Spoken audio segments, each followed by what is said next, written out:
Vamos abrir a palavra do Senhor no livro do profeta Jonas, encerrando então a nossa série de exposições nesse livro.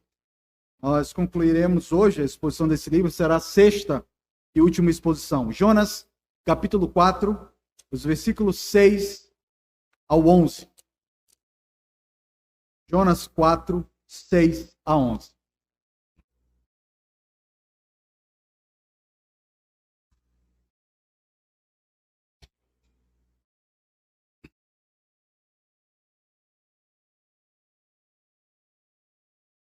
Jonas 6 a 4, Jonas capítulo 4, versículos 6 a 11, nos diz assim a palavra de Deus. 4, 6 a 11.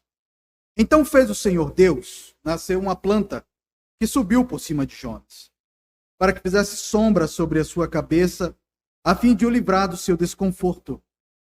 Jonas, pois, se alegrou em extremo por causa da planta.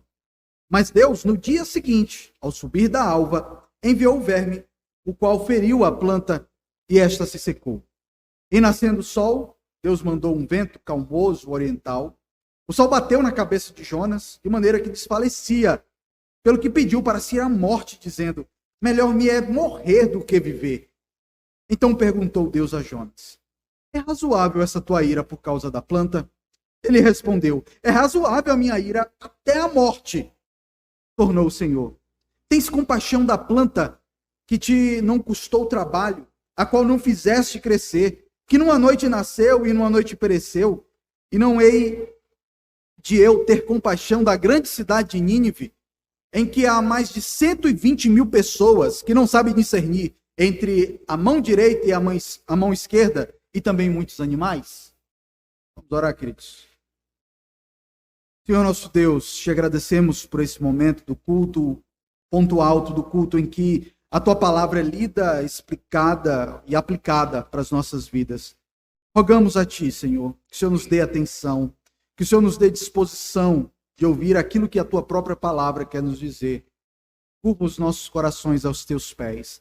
Nos faz aprender, Senhor, a como viver a imagem do teu Filho, Senhor Jesus Cristo. Essa é a nossa oração, em nome do Senhor Jesus.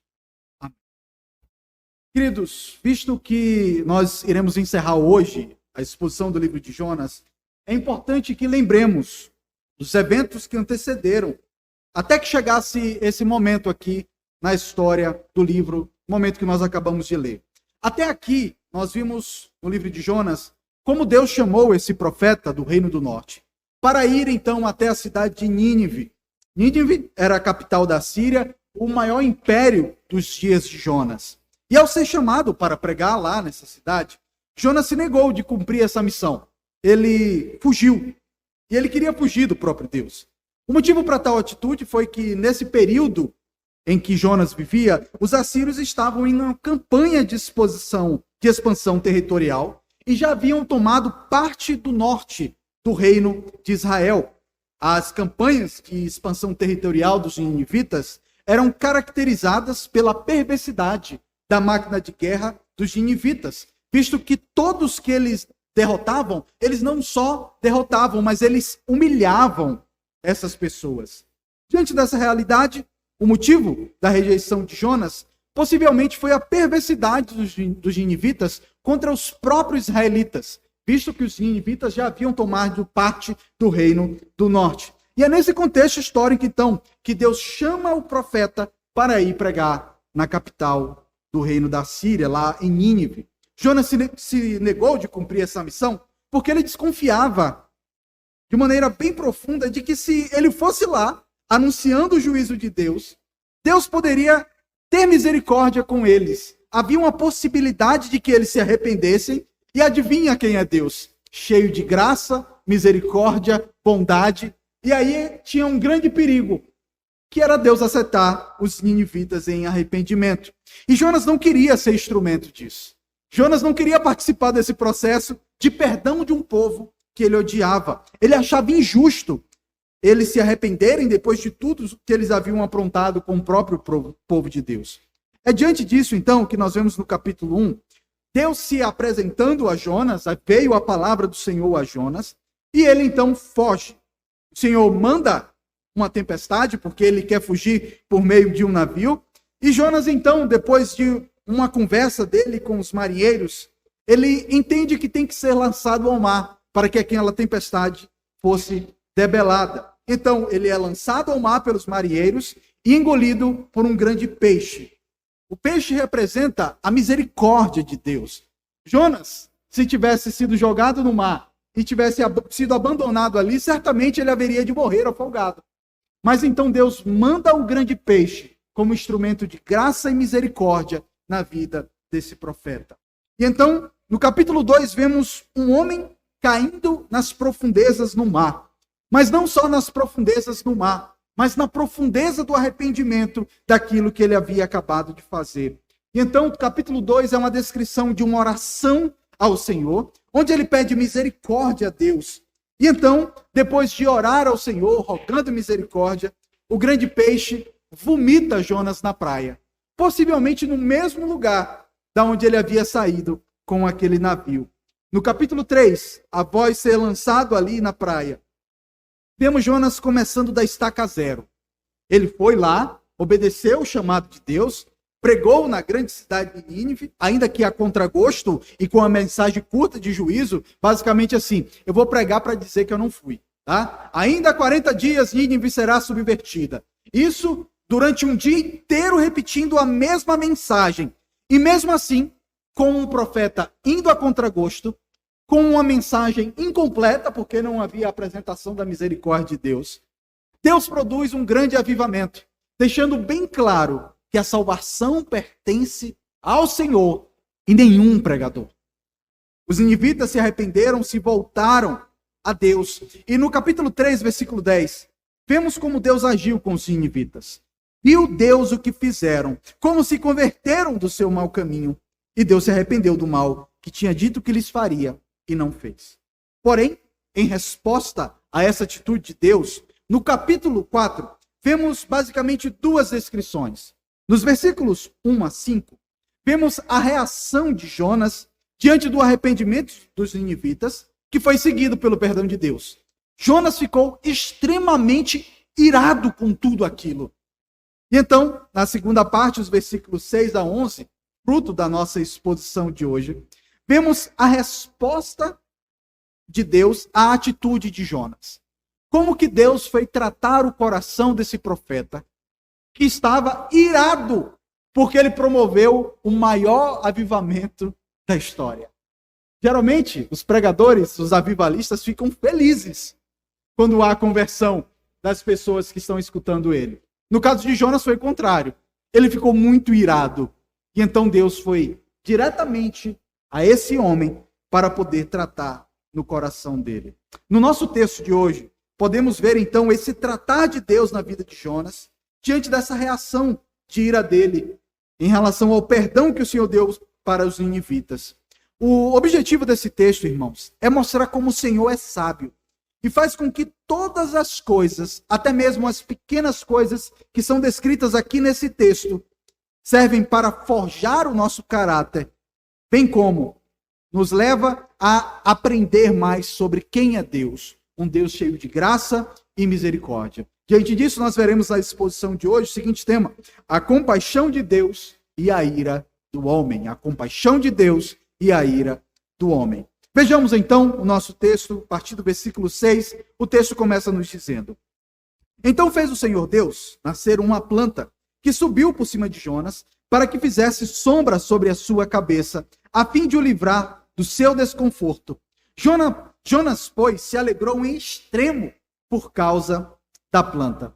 Para que possamos entender essa mensagem aqui do versículo 6, precisamos voltar aqui no versículo 5, porque o versículo 6 começa com um então. Ou seja, aconteceu alguma coisa, então vem os eventos que são descritos no versículo 6. Lá no versículo 5, vemos que após o avivamento que houve em Nínive, Jonas vai e sai da cidade. Ou seja, havia acontecido ali o maior avivamento da história, em que o próprio Jonas foi o responsável por aquilo. O mais natural é, essas pessoas se converteram. E quem não quer estar no lugar, irmãos, onde está acontecendo o avivamento? Onde o Senhor está derramando da sua bênção? E ele ali, naquele contexto, era o crente mais maduro. Qual era o papel dele? Como crente maduro, como profeta de Deus, eu vou ficar aqui e ensinar mais a respeito de quem é o Deus dos hebreus. O Deus que está trazendo salvação para esse povo. Mas o Jonas saiu emburrado de lá. Ele não fica lá. Ele sai da cidade. E ainda o versículo 5 fala que ele se assentou ao oriente da mesma, possivelmente em um lugar elevado, e lá ele fez uma enramada, que é uma espécie de cabana rústica. E ele fez isso para ficar debaixo de uma sombra, porque o sol ali naquela região é muito intenso, e possivelmente ele estava ali também para ver o que ia acontecer naquela cidade. Possivelmente passou dois pensamentos na mente de Jonas. Ele pode ter pensado, olha, Deus já mudou de ideia uma vez, porque ele disse que iria destruir a cidade depois de 40 dias e não destruiu. Talvez ele mude novamente de ideia e a destrua. Talvez Deus pense melhor. Veja que o que eu estou falando é plausível, faz sentido. E vai que Deus pensa que é melhor fazer o que eu estou pensando. Que eu estou certo no final das contas. E talvez essa pergunta do versículo 4, é razoável essa tua ira? Talvez Jonas equivocadamente pensou como se Deus perguntasse a ele, você sabe o que eu vou fazer? Você viu o final da história? Então tenha paciência. Eu não disse que vou destruir a cidade? Então deixa eu destruir a cidade. Espera. E então Jonas, ele vai sair da cidade, claro, não queria pegar fogo junto com aqueles homens de Nínive, e ele vai para um lugar alto, faz uma cabana, literalmente um camarote, irmãos. Não para ver o circo pegar fogo, mas para ver Nínive pegar fogo. E ele está ali, olhando aquela cidade, e nós conseguimos imaginar a expectativa de Jonas. A qualquer momento vai cair fogo do céu. E vai se acabar tudo com essa cidade. E então, enquanto Jonas esperava que Deus tratasse com Nínive, o Senhor foi lá tratar com ele. E então, a partir do versículo 6, vemos Deus tratando de Jonas. O texto nos diz, então fez o Senhor Deus nascer uma planta que subiu por cima de Jonas, para que fizesse sombra sobre a sua cabeça, a fim de o livrar do seu desconforto. Deus faz então nascer uma planta para abençoar o profeta. Embora Jonas tivesse feito aquela enramada, o sol era muito forte, e a cabana dele não era o suficiente para protegê-lo do sol.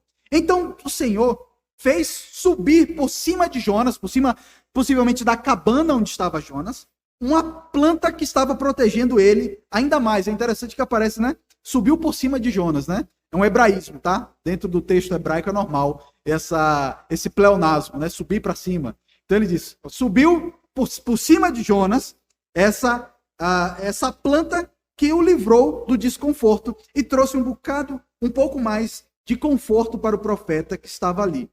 E percebam que essa planta nasceu absolutamente do nada. Você já criou uma plantinha? Já plantou? Já cuidou um pouquinho? Planta não nasce do nada, né? Vocês sabem disso. Então, há uma ação miraculosa da parte de Deus, cuidando de Jonas. E então, ali, em um lugar seco, um sol a pino, do nada, do dia para a noite, nasce uma planta grande o suficiente para cobrir o profeta. E ele está ali, sendo cuidado por Deus. Mostrando então como o Senhor Deus governa cada coisinha da criação.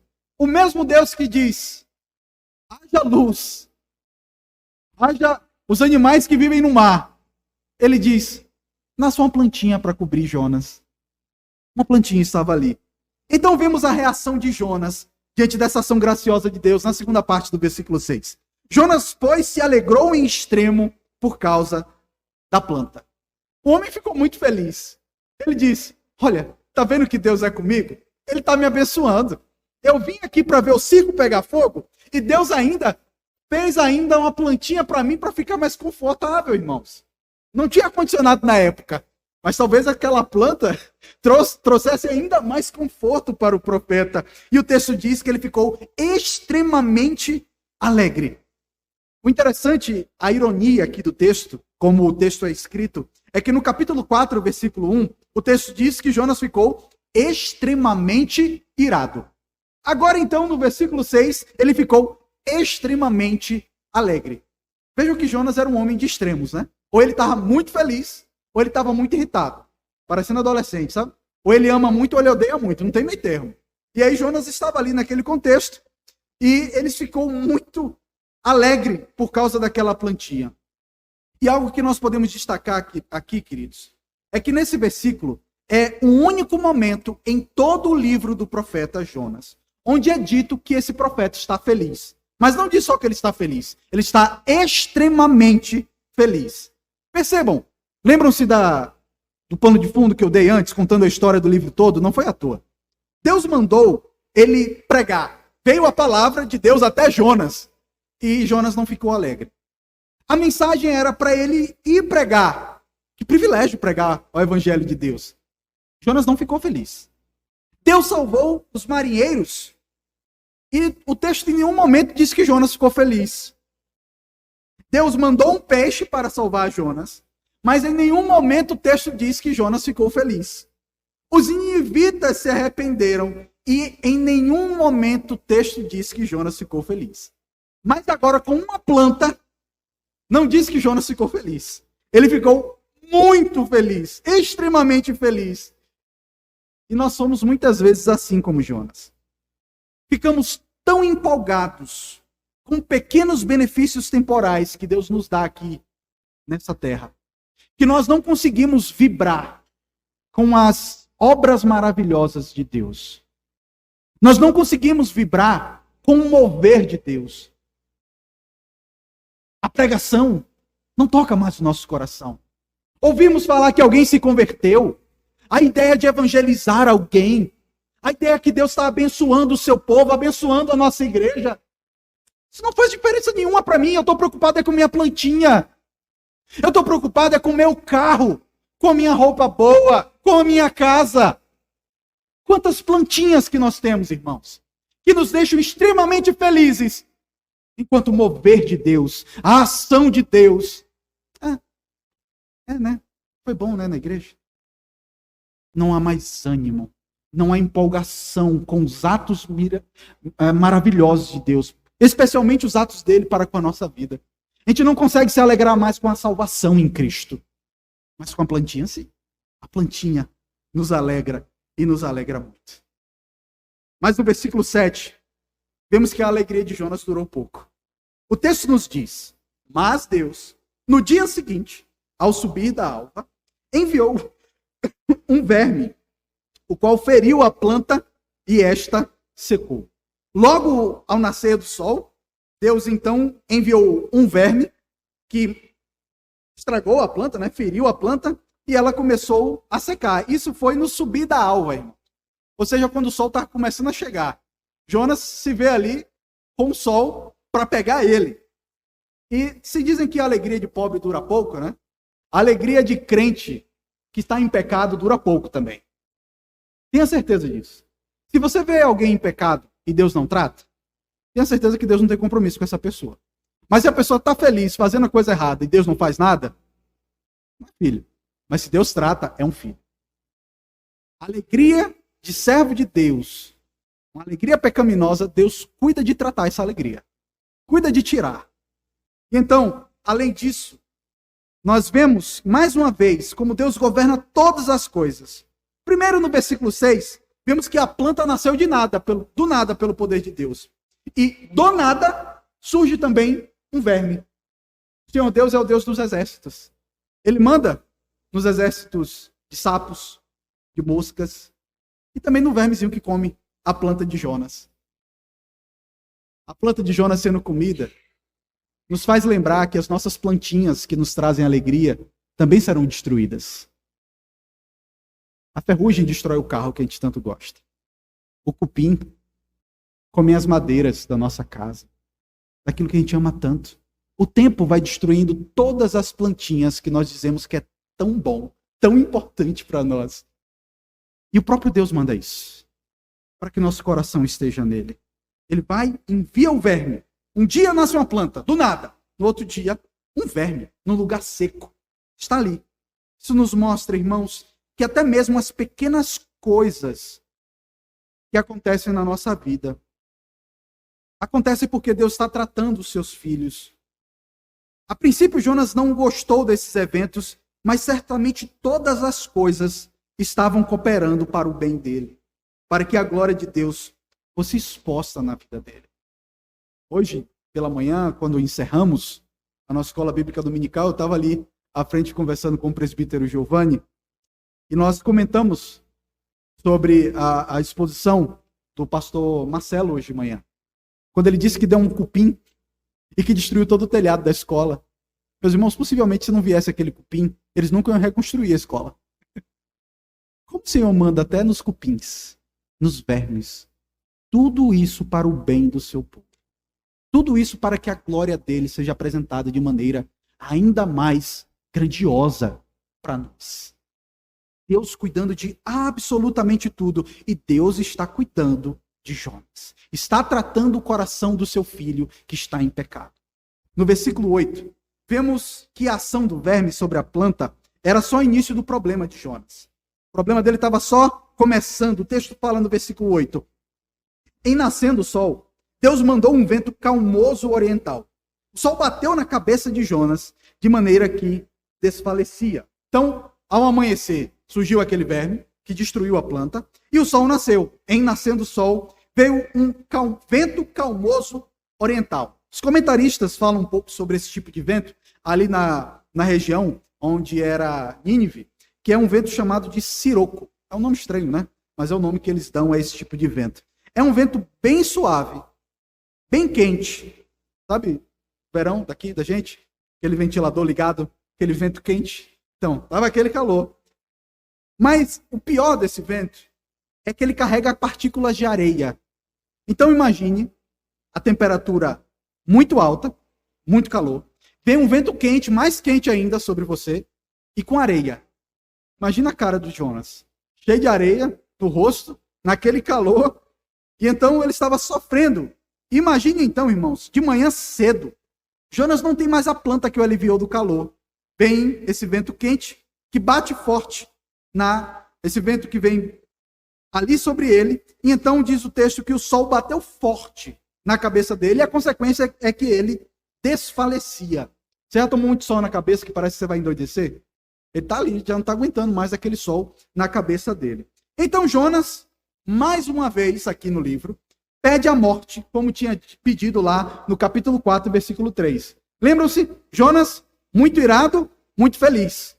Agora, ele pede a morte lá em cima e ele perde a morte mais uma vez. O texto diz, na segunda parte do versículo 8. Pelo que pediu para si a morte, dizendo, melhor me é morrer do que é viver.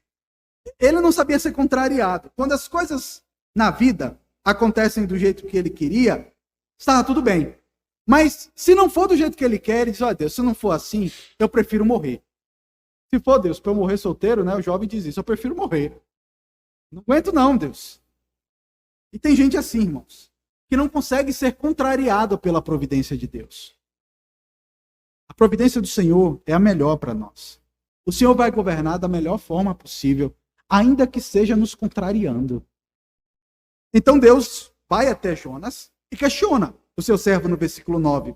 Deus pergunta se é razoável, ou seja, se é racional, né? Porque tem gente que pede a morte e é basicamente o seguinte, Jonas, pensa mais um pouquinho. Bota a cabeça para funcionar.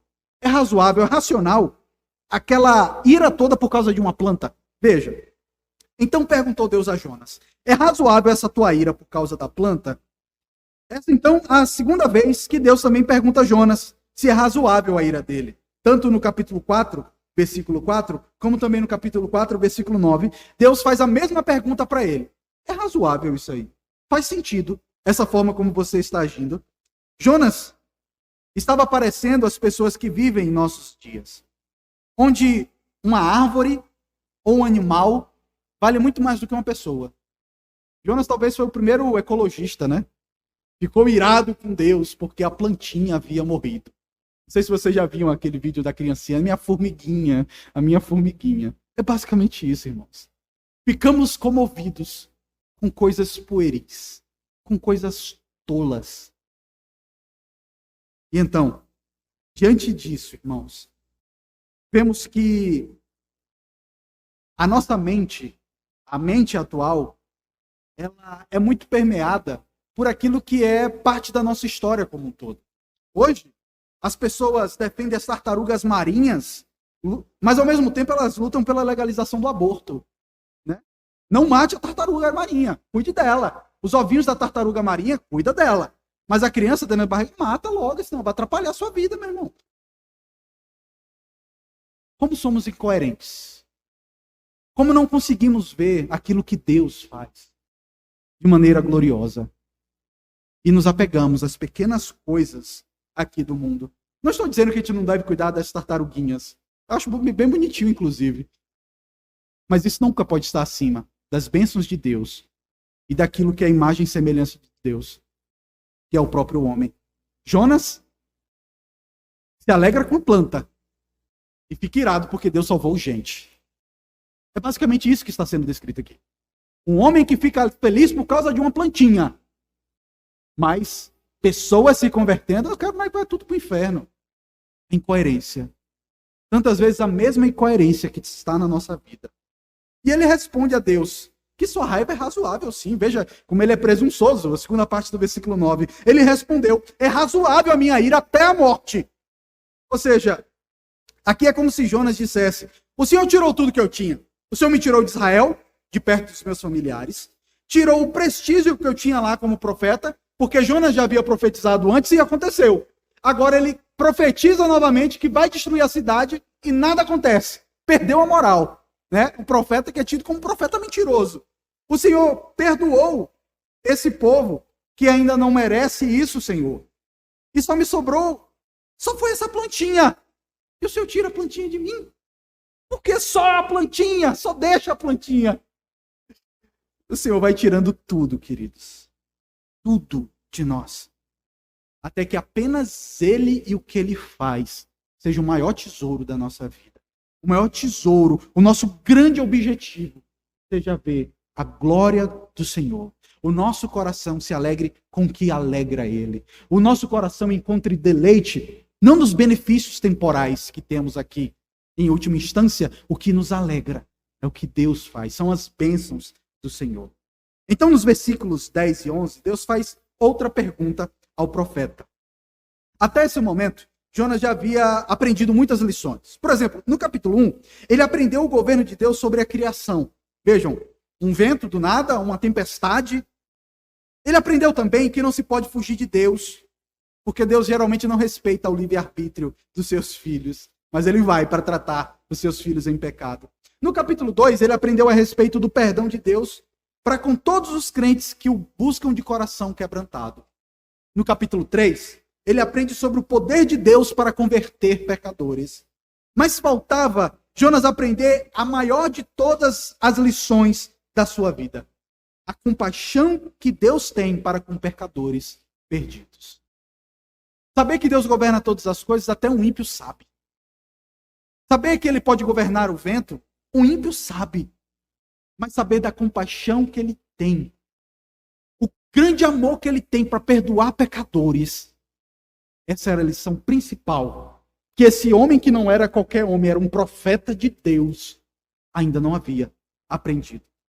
Jonas tinha então compaixão de uma planta, mas ele não tinha compaixão de 120 mil pessoas que não sabiam discernir entre a mão direita e a mão esquerda.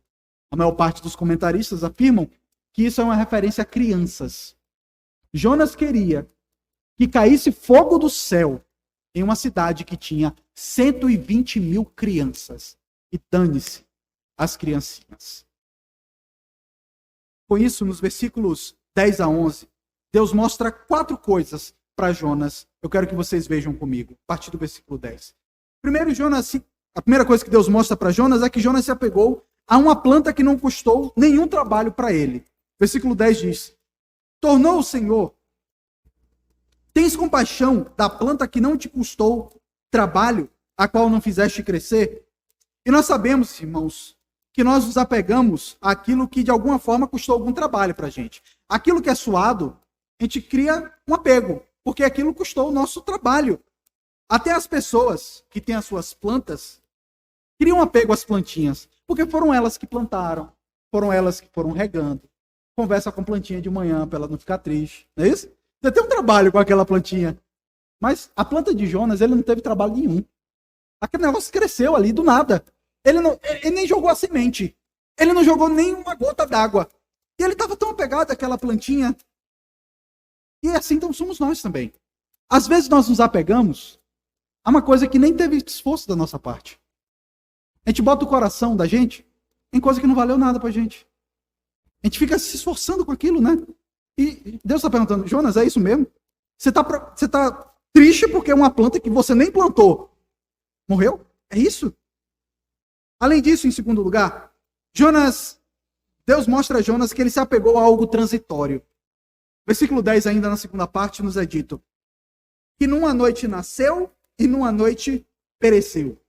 A planta aqui é descrito como algo que do nada apareceu, do nada morreu. Ou seja, ele se apegou a algo tão transitório, sem valor. E é assim na nossa vida, queridos. Nós criamos apego a algumas coisas, a carro, a casa, e colocamos o nosso coração nisso aí.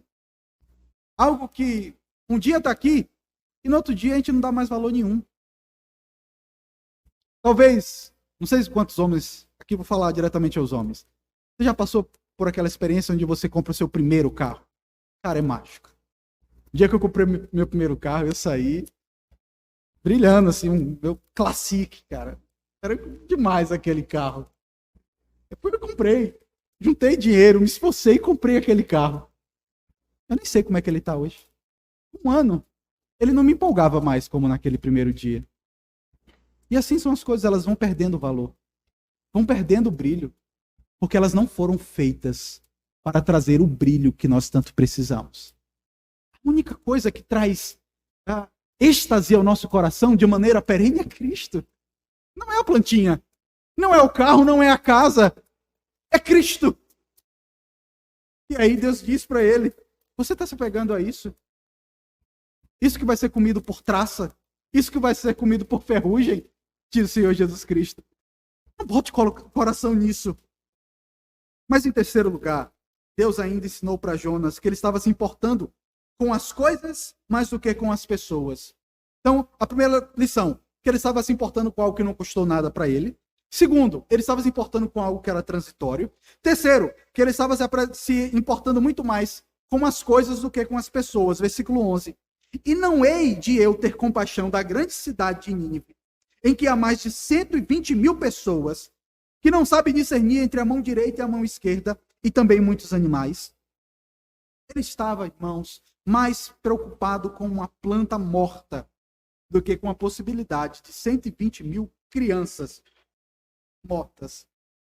Infelizmente, mesmo sendo crentes, às vezes valorizamos mais as coisas do que as pessoas. Por mais que o Senhor Jesus Cristo tenha nos ensinado que o reino dele não é desse mundo, que o nosso coração não pode estar nas coisas daqui, a gente bota o coração.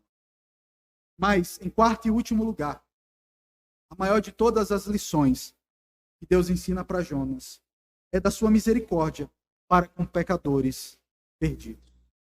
Deus mostra aqui no versículo 11 para Jonas que o Deus a quem ele serve é o Deus que perdoa os mais vis pecadores, tal como os ninivitas.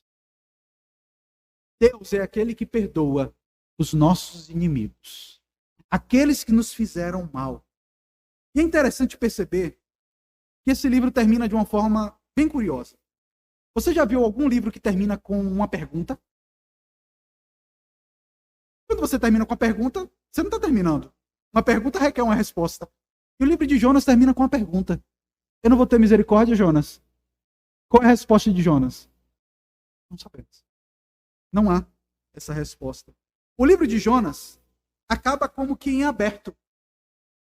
E o pior de tudo, deixando Jonas como um vilão no final da história. Livro do profeta Jonas. E como que o livro termina? Esse homem não é tão bom, hein? Ele é o vilão da história. Todo mundo se converte. Mas esse homem tem um coração duro.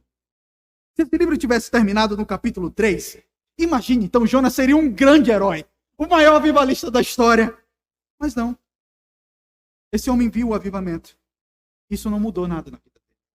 A forma como termina esse livro pode ser visto como um homem, Jonas pode ser visto como um homem de coração duro e rancoroso.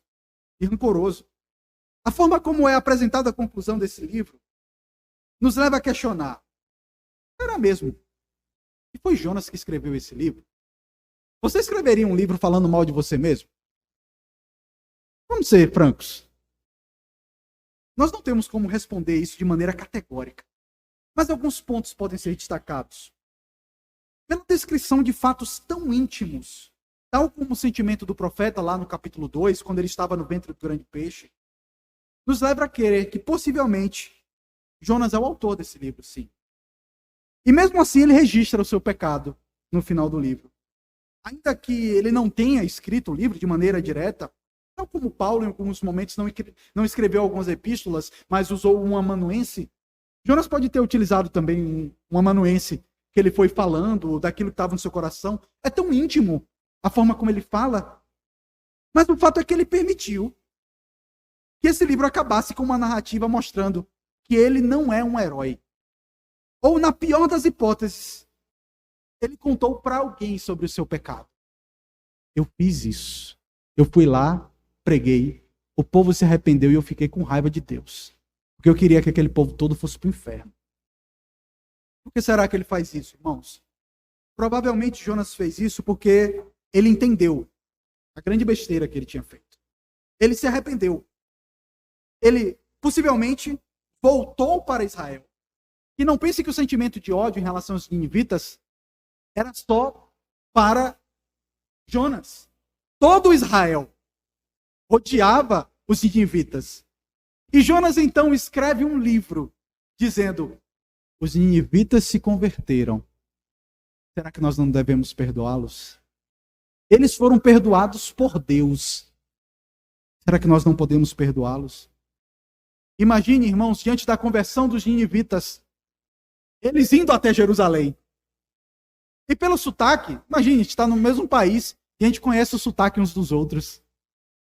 Imagine então um ninivita, um assírio, chegando lá, falando uma língua estranha. E um hebreu ouvindo aquela voz. De um povo que ele odeia. E Jonas escreve no final do seu livro: Deus não pode ter misericórdia desse tipo de gente. Deus não pode perdoar. De certa maneira, queridos, nós somos os Jonas que devem responder a pergunta feita aqui por Deus. A questão aqui não é qual foi a resposta de Jonas para essa pergunta, mas como que nós vamos responder a essa pergunta? Certamente o objetivo com isso é que respondamos a pergunta do capítulo 4, os versículos 10 a 11. Devemos ter certeza que a salvação pertence ao Senhor e Ele salva quem Ele quer, até mesmo as pessoas que odiamos. Além disso, esse livro mostra para os israelitas que Deus salva quem Ele quer, até mesmo os gentios. E não é isso que acontece em Cristo Jesus? Os gentios estão falando em línguas. Os gentios receberam um sinal do Espírito Santo. Não haveremos de recebê-los no meio do povo? O assassino Paulo se converte. E ele chega no meio da igreja e todo mundo fica desconfiado. O que esse homem quer aqui? Até que dizem: esse que nos perseguiu, hoje é perseguido por causa do evangelho. Ele se arrependeu. Ele foi transformado pelo poder do evangelho. E então, queridos, Deus recebe um povo estranho a nós. Essa é a mensagem de Jonas. Deus acolhe como seu povo um povo que nós achamos que não deveria ser recebido. Aqueles que aprontaram tanto durante a vida. Lembram-se? Aprontou a vida toda. Olha o ladrão na cruz. Aos 49 do segundo tempo, aquele homem se converteu. E houve misericórdia. Eu não posso ter misericórdia de quem eu quero, diz o Senhor. Meus queridos, eu quero concluir a nossa exposição com algumas aplicações. E as minhas aplicações não irão se deter apenas no texto, mas na teologia do livro como um todo. Lembrem-se que nós começamos a nossa jornada no livro de Jonas pregando sobre a teologia de Jonas. E nós devemos encerrar falando sobre essa teologia. Como de costume, eu quero falar 4 aplicações. A primeira aplicação é que nós devemos cuidar do nosso coração para que as bênçãos temporárias dessa vida não nos tragam mais alegria do que Deus e o seu agir na história. Eu sei que eu já falei isso em outros momentos aqui da nossa exposição, mas esse trecho aqui do livro de Jonas mostra uma hipocrisia do nosso coração. Como que nós nos alegramos bem mais com as bênçãos temporárias de Deus do que nos alegrarmos nele e na obra dele. Jonas é como nós. Se alegra com uma plantinha mais do que com um pecador que se arrepende. A palavra de Deus diz que há grande júbilo quando um pecador se arrepende. Seja franco. O que traz mais alegria para o seu coração? São as suas plantinhas? E aqui entenda o que eu estou falando. São seus bens? É a sua conta bancária? Ou é aquilo que Deus está fazendo? Saber como Deus está transformando a vida de pessoas? Saber como o evangelho é glorioso? Ou você continua se apegando à sua plantinha, que não vale nada, e que vai ser comido pela traça, pela verme? Toda plantinha que você tem grande apreço vai ser comido por um verme, mas cedo ou mais tarde, para que o seu coração saiba onde deve estar. E eu lhe pergunto de maneira bem particular, qual tem sido a plantinha da sua vida que te traz mais alegria do que Deus? Será que você tem se alegrado mais com seus patrimônios do que com o fato de pertencer a Cristo? Do fato de que Ele é cheio de graça, cheio de misericórdia. Lembra-se de Jonas? Deus, está vendo? Era por isso que eu não queria ir para Nínive. Porque eu sei que o Senhor é um Deus cheio de misericórdia e graça. E se eu pregasse lá, o Senhor ia transformar o povo. O Senhor ia converter o povo. O Senhor ia perdoar eles. Será que é aquilo que traz alegria para o nosso coração é sabermos que servimos um Deus que é cheio de graça, cheio de amor, que acolhe os mais vis pecadores? Essa é a alegria do crente.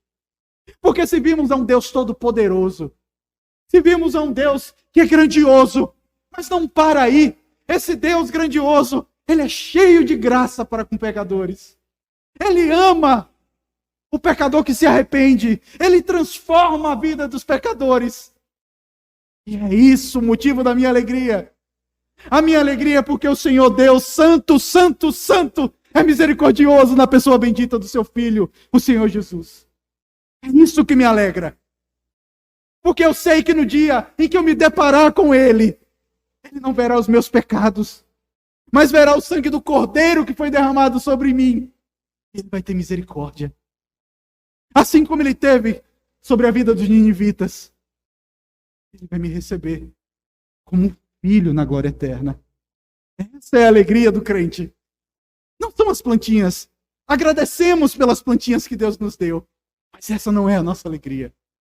A nossa alegria é Cristo. E Ele unicamente, o nosso Redentor, cheio de graça e misericórdia. A segunda aplicação que eu quero trazer para nós é que nós devemos desejar a compaixão de Deus em relação àqueles que de alguma forma nos fizeram mal. Jonas esperava e desejava a ira de Deus sobre os ninivitas, mas Deus o surpreendeu, concedendo compaixão aos ninivitas. E talvez o seu coração, essa noite, esteja ressentido e amargurado com alguma pessoa que lhe fez mal. E por isso você esteja desejando o mal dele. Você pensa que eu esqueci o que você fez? Né? Como o pessoal diz, eu não guardo rancor, eu guardo lembranças. Você guarda rancor. Você guarda ódio no seu coração. Mas deixa eu lhe falar. Deus pode e quer tratar o nosso coração em relação às mágoas, às amarguras que podemos guardar em relação às pessoas. A falta de compaixão para com pessoas que nos fizeram mal. Por isso, se apresente diante de Deus. Peça a Ele para te ajudar a ter misericórdia daqueles que fizeram mal para você. Peça ao Senhor para que os converta. Sabe aquela pessoa que lhe fez muito mal? Ore todo dia pela conversão dela. E você vai ver como Deus, aos poucos, vai mudando o seu coração. O Senhor Jesus Cristo, em Mateus 5, 44, 45, nos diz: eu, porém, vos digo, amai os vossos inimigos e orai pelos que vos perseguem. Orem por eles, para que vos torneis filhos do vosso Pai Celeste. Essa pessoa que te magoou pode ter sido um marido ou uma esposa, um pai ou uma mãe, um filho ou uma filha, um vizinho, um tio, um colega de trabalho. Ore por ele. Peça a Deus: Senhor, tem misericórdia dessa pessoa. Que ele possa entender o que é a graça do Senhor na pessoa do seu Filho, o Senhor Jesus Cristo. Ame essa pessoa. Tenha misericórdia dela. E peça a Deus: Senhor, faz com que ele te conheça, para que ele não se perca. A terceira aplicação que eu quero trazer para nós essa noite é que esse livro nos mostra que na Bíblia só há lugar para um protagonista, o Deus gracioso que se revela em Cristo. Na primeira exposição dessa série, eu afirmei como que um dos erros mais comuns cometidos pelas pessoas que leem o livro de Jonas é imaginar que esse livro é sobre o próprio profeta, quando na verdade é sobre Deus. O protagonista desse livro é Deus, não é o profeta. É Deus que vai até o profeta, é Deus que manda a tempestade, é Deus que manda o grande peixe, é Deus que manda o peixe vomitar Jonas, é Deus que converte os ninivitas, é Deus que manda a plantinha, é Deus que manda o verme, é Deus que fala com Jonas, é Deus.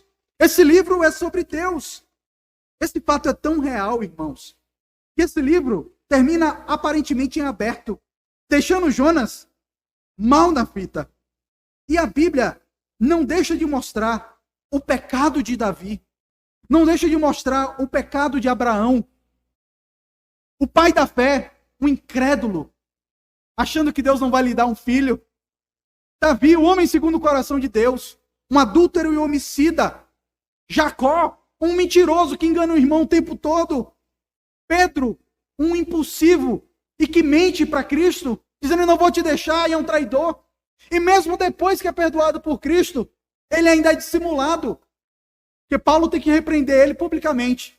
Quando ele estava entre os judeus, ele nem chegava perto de carne de porco.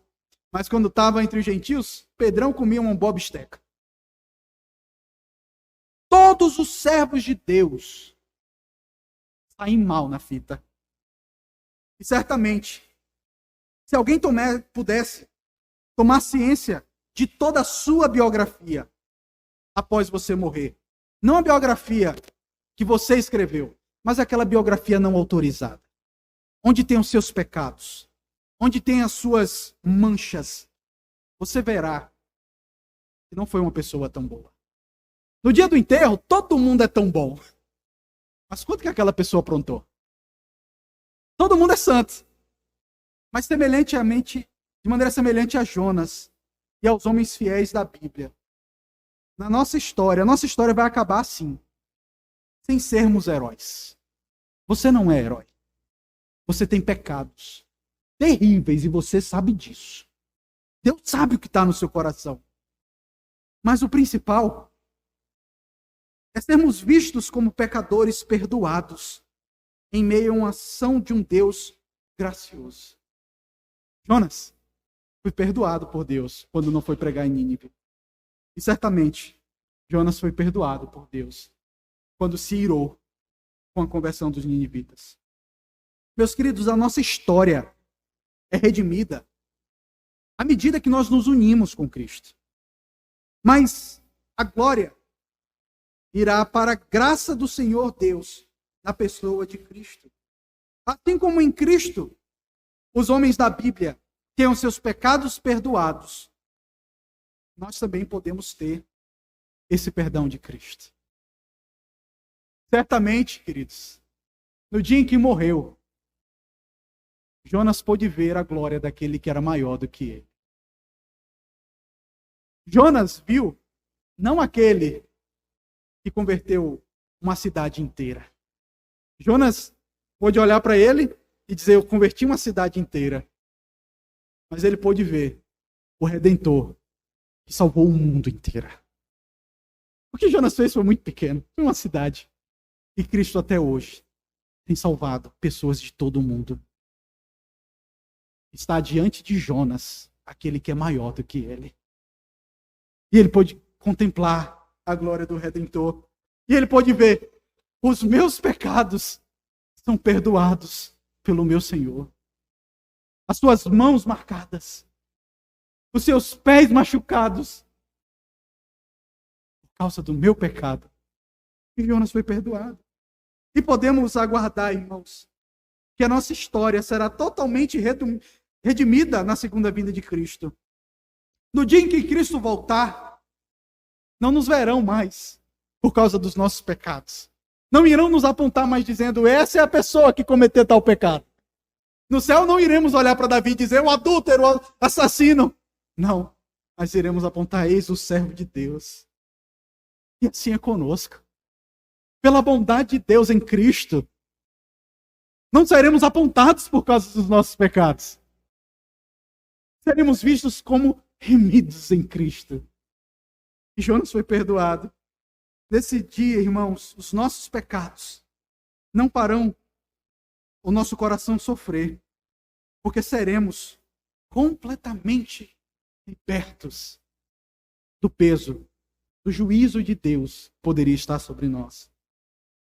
A minha quarta e última aplicação é para você que está conosco nessa noite e não tem Jesus como seu único e suficiente Salvador. Esse livro nos ensina que Deus é grande em compaixão para com aqueles que se arrependem. Esse é o tema de todo o livro de Jonas. E esse livro termina, mostrando que Deus é grande em compaixão pelos pecadores arrependidos. Além disso, o capítulo 3 mostra a grande misericórdia que ele teve para com os grandes pecadores de ninivitas.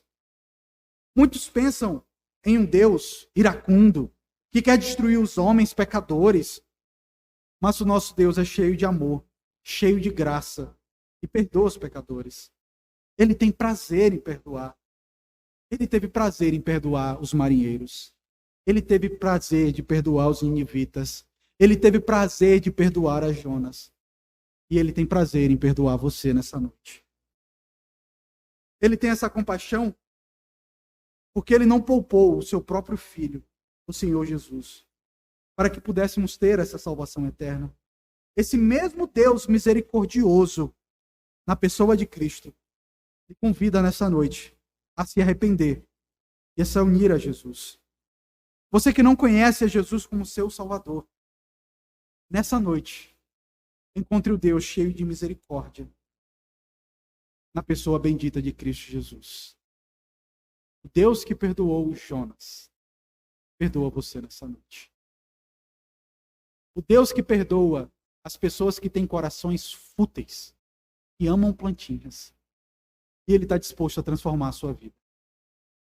E você então vai se render aos pés daquele Deus que é bendito na pessoa do seu Filho, o Senhor Jesus Cristo. Que Deus nos abençoe. Que Deus nos dê da sua graça. Oremos. Senhor Deus, obrigado, Pai, por esse livro que nos questiona que o Senhor não pode ter misericórdia das pessoas que nós odiamos. Perdão, Senhor. Nos perdoa, porque alimentamos ódio em nosso coração. Não oramos por aqueles que nos perseguem. Não oramos pela conversão deles. Nós queremos só odiar, Senhor. Transforma o nosso coração. Nos dá um coração cheio de graça. Assim como o Senhor Jesus Cristo, que era capaz de olhar para os seus algozes e orar: Senhor, perdoa-lhes os seus pecados, porque eles não sabem o que fazem. O Senhor nos dá um coração cheio de misericórdia. Nos dá um coração, Senhor, que se alegra com aquilo que deve realmente trazer alegria para nós. Nos perdoa, Senhor, porque temos tanta alegria pelo carro novo, pela casa nova, pela roupa nova, pelo aumento de salário. Mas nós não nos alegramos em virmos na igreja na noite, em ouvirmos a Tua palavra, a Tua bondade nos dá a Tua palavra diariamente. Ó Pai, nos perdoa, porque temos nos alegrado com aquilo que é passageiro, com aquilo que tantas vezes não nos custou nada. Nos ajuda a nos alegrar no fato de que o Senhor é bom, e a tua misericórdia dura para sempre. Nos ajuda a nos alegrar de que o Senhor é cheio de misericórdia e de que o Senhor perdoa pecadores na pessoa de Cristo. Nos faz nos alegrar porque o Senhor se fez homem e esteve entre nós e podemos ver a sua glória, glória como do unigênito do Pai. Que essa seja a alegria de cada crente aqui nessa noite. Ó Pai, nós oramos também pelos queridos que estão aqui nessa noite, mas que a cegueira ainda está diante deles. Eles não conseguem ver a glória do Redentor, não conseguem ver a glória de Cristo. Ó Senhor, nós confiamos em Ti. O Senhor não converteu só uma cidade, o Senhor converte o mundo. E o Senhor pode converter aqueles que estão aqui conosco e que não Te conhecem. Ó Senhor, transforma corações. Que inimigos do Senhor se tornem seus amigos. Que ninivitas nessa noite tornem-se ovelhas do Teu aprisco, Senhor. Nós oramos confiando no poder do Teu Santo Espírito, na glória de Cristo e na autoridade que está no Deus que governa céus e terra. E aí no nome do nosso Senhor Jesus Cristo que nós oramos nesse momento. Amém.